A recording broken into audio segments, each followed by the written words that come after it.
माटी का तन दिव्य बन गया जगमग भूतल सारा। माटी का तन दिव्य बन गया जगमग भूतल सारा। वही आपके बल पर जग में आज योग की धारा।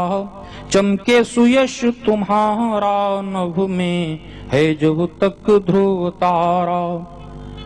वेद शास्त्र का ज्ञान बांट कर माँ का मान बढ़ाया। भारत माता के गौरव को फिर से जग ने गाया। ब्रह्मचर्य तप संयम का जन जन को पाठ पढ़ाया। योग रहस्यों को सिखला कर चमत्कार दिखलाया। आर्य जाति का गौरव तुमने धरती पर विस्तारा। दयानंद के बाद आपका चमका सूर्य दोबारा। वही आपके बल पर जग में आज योग की धारा। चमके सुयश तुम्हारा नभ में है जब तक ध्रुव तारा। ओम नाम की महिमा तुमने फिर आकर समझाई। आर्य सभ्यता की गुण गरिमा अब दुनिया ने गाई। देश प्रेम का पाठ सभी युवकों को आज पढ़ाया। वीर शहीदों के सपनों को है साकार बनाया। विश्व प्रेम का महामंत्र जगती को दिया दोबारा। धरती को परिवार बताया जय जयकार तुम्हारा। कीर्ति चंद्रिका बिखरे जब तक बहती गंगा धारा। कीर्ति चंद्रिका बिखरे जब तक बहती गंगा धारा। कवि प्रकाश की उर्वीणा से झंकृत गान तुम्हारा।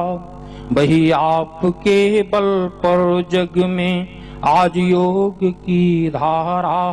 चमके सुयश तुम्हारा नभ में है जब तक ध्रुव तारा।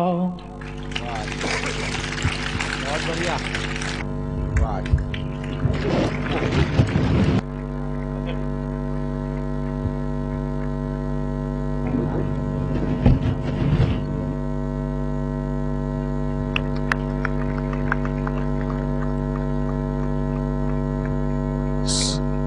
स्वामी जी महाराज का अभिनंदन गीत प्यार भरा एक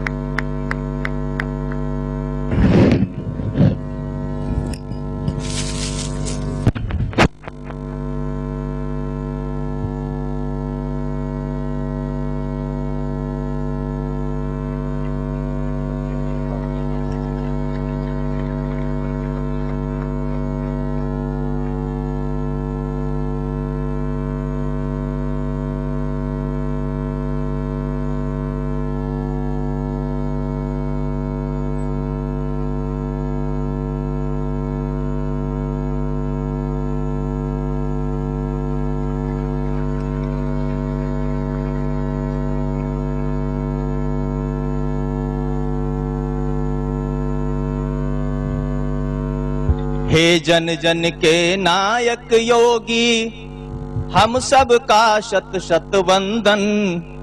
हे जन जन के नायक योगी हम सब का शत शत वंदन। आज भक्त प्रहलाद पुरी में करें कोटिशः अभिनंदन। आज भक्त प्रहलाद पुरी में करें कोटिशः अभिनंदन। ऋषिकुल कमल दिवाकर रिपुसूदन जन जन के प्यारे हो।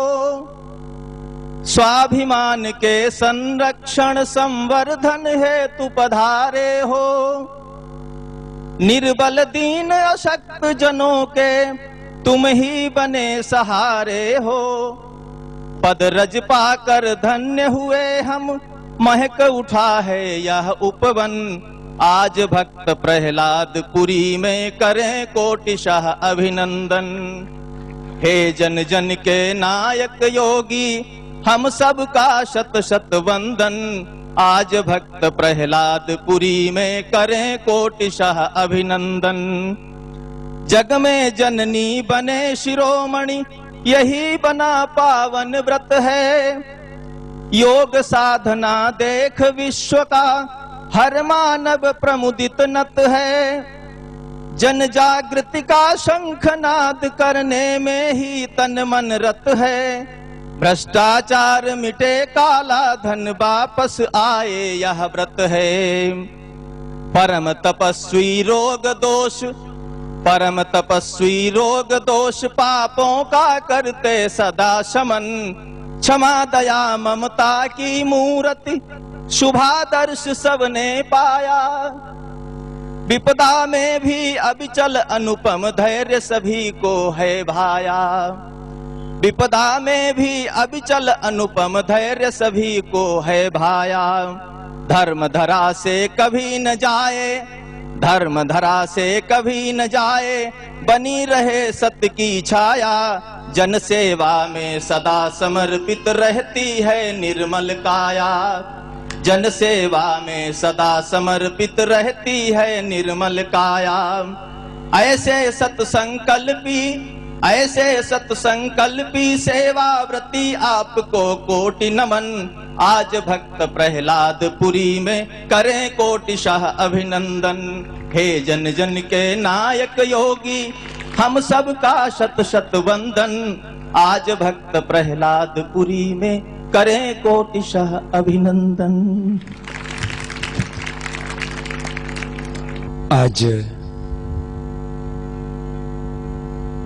ये बहुत ही पावन क्षण है और भगवान के विधान के अनुसार एक ऐसा संयोग बना कि मेरे दोनों ओर दो महान आचार्य विद्यमान हैं। पूज्य श्रद्धेय आचार्य श्री स्वदेश जी और हमारे उसी गुरुकुल कालीन समय के सखा। और मैं यदि अपने जीवन के 4-5 लोगों के नाम लूं जो मेरी इस आध्यात्मिक जीवन के हम सफर रहे प्रारंभिक दिनों से, आज तो करोड़ों लोगों को मैं प्यार करता हूं, करोड़ों लोग मेरे हृदय में समाहित हो चुके हैं। लेकिन यह हमारे जीवन की क्रमिक यात्रा होती है।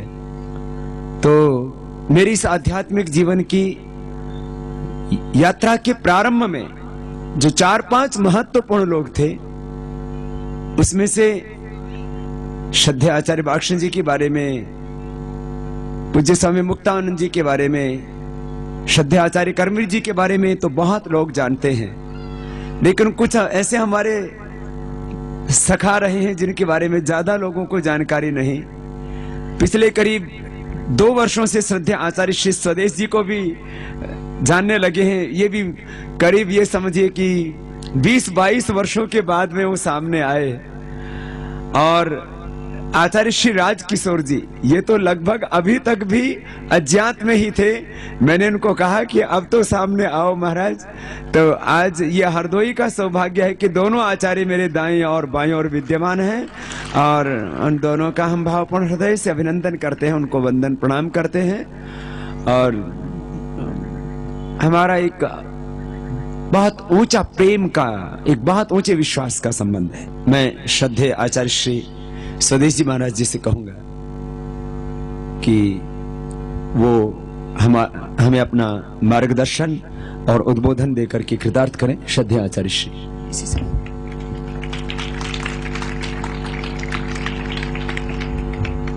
श्रद्धेय स्वामी जी महाराज, हरदोई जनपद के गौरव पूज्य आचार्य राजकिशोर जी,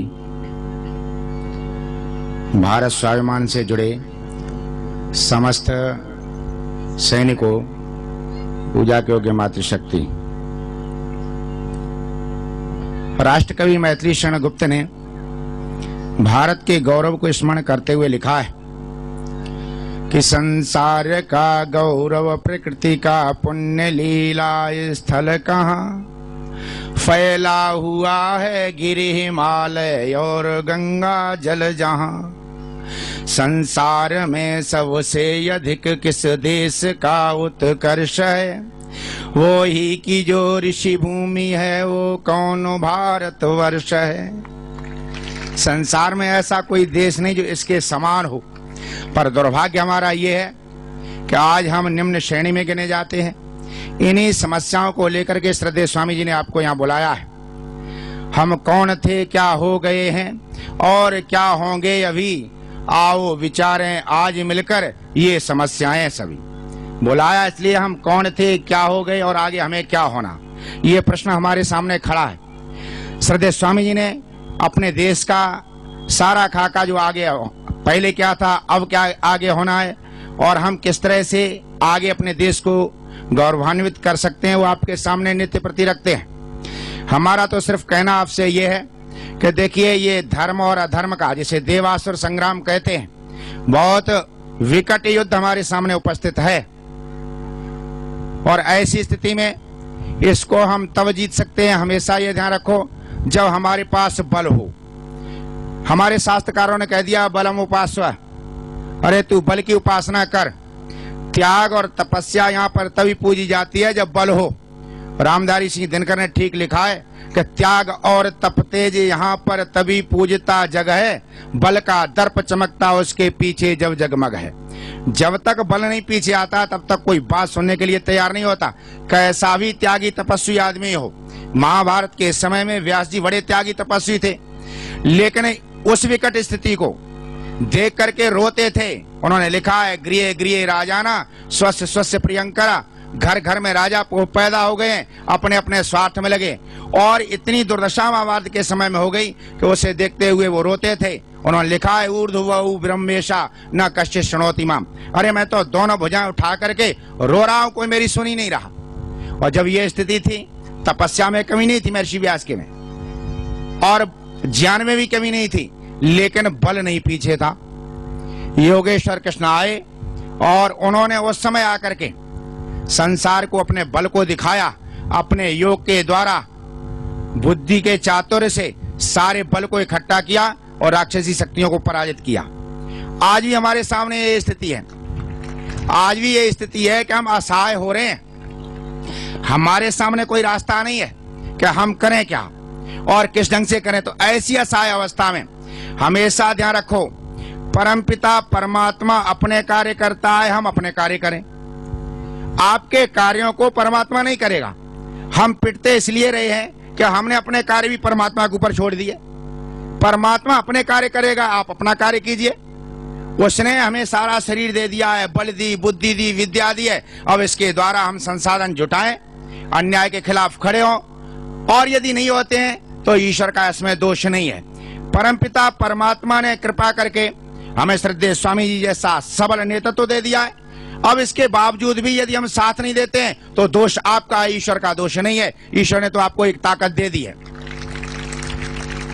ऐसी स्थिति में स्वामी जी ने उद्घोष कर दिया है, रणभेरी बजा दी है। हमेशा ये ध्यान रखो, दुर्बल सेना कभी भी युद्ध नहीं जीत सकती।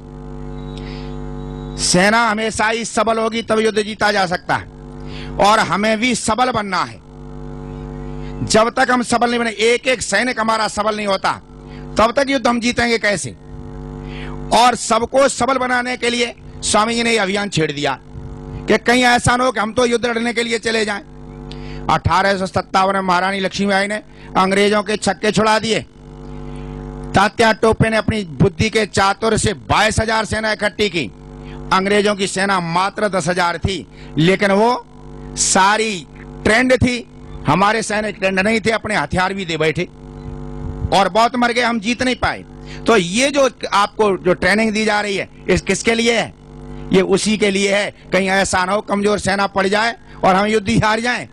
तो इसके लिए आपके बीच में पूज्य स्वामी जी आए हैं। दिनकर ने ठीक लिखा है कि जिस पापी को गुण नहीं गोत्र प्यारा है। जब युद्ध का समय आया, जब ऐसा आया, चुनाव का समय आया, तो हम गुण नहीं देखते हैं, क्या देखते हैं? गोत्र देखते हैं। ये हमारे गोत्र का, ये हमारे गोत्र का है। वो समय ये समझ लेना, जब आपने गोत्र को